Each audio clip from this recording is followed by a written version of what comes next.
வேலையும் பார்த்தாச்சு. சரி இவ என்ன பண்ணிட்டு இருக்கா? அடிப்பா இவளோட தூங்கிட்டு இருக்கியா? நான் படிச்சுட்டு இருந்தேன்னு நினைச்சேன். இப்போ ஏஞ்சிக்கணும். இவன் வேற ஏஞ்சிக்கவே மாட்டாளே. ஏஞ்சிரு ஏஞ்சிரு.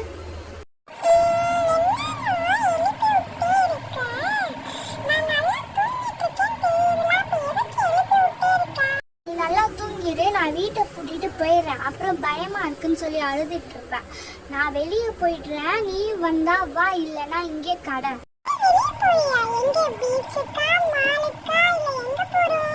இந்த மேடம் பீச்சுக்கும் மாலுக்கும் கூட்டிட்டு போவாங்க பாருங்க. பீச்சுக்கெல்லாம் போல, வீட்டுக்கு சாமான்லாம் வாங்கணும், அதை வாங்க போறேன். நீ என்னமோ விளாண்டு தொலை, ஆனா தூங்காத.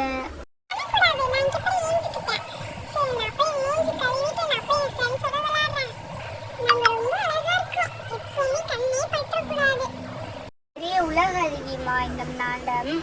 இவங்க ரொம்ப அழகா இருக்காங்க. நான் போய் ரெடி ஆகுறி.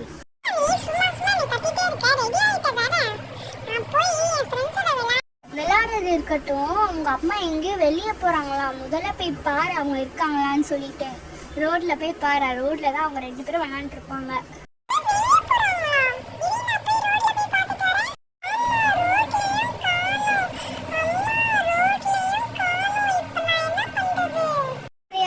கூட வந்துரு.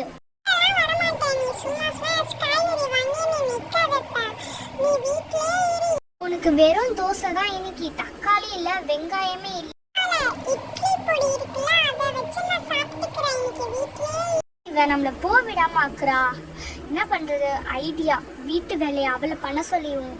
இனிமேல் நம்மளோட வந்துதான் தீரணும். சும்மா தானே இருக்க வீட்டுல, போயிட்டு என்னோட துணியும் உன்னோட துணியும் வாஷ் மிஷின்ல போட்டிருக்கேன், அதை எடுத்து மடிச்சு பீரோக்குள்ள வெயி.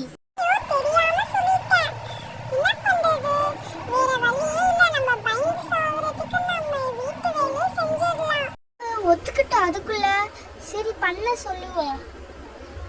எனக்கும் தோசையும் அந்த இட்லி பொடி சாப்பிட்டு ரொம்ப நாள் ஆச்சு.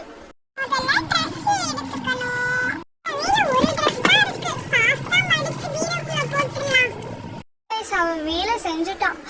நான் சொன்னல இன்னும் நிறைய பேர் வருவாங்கன்னு சொல்லிட்டு இப்போதான் முதல் கட்டத்துக்கே வந்திருக்கோம்.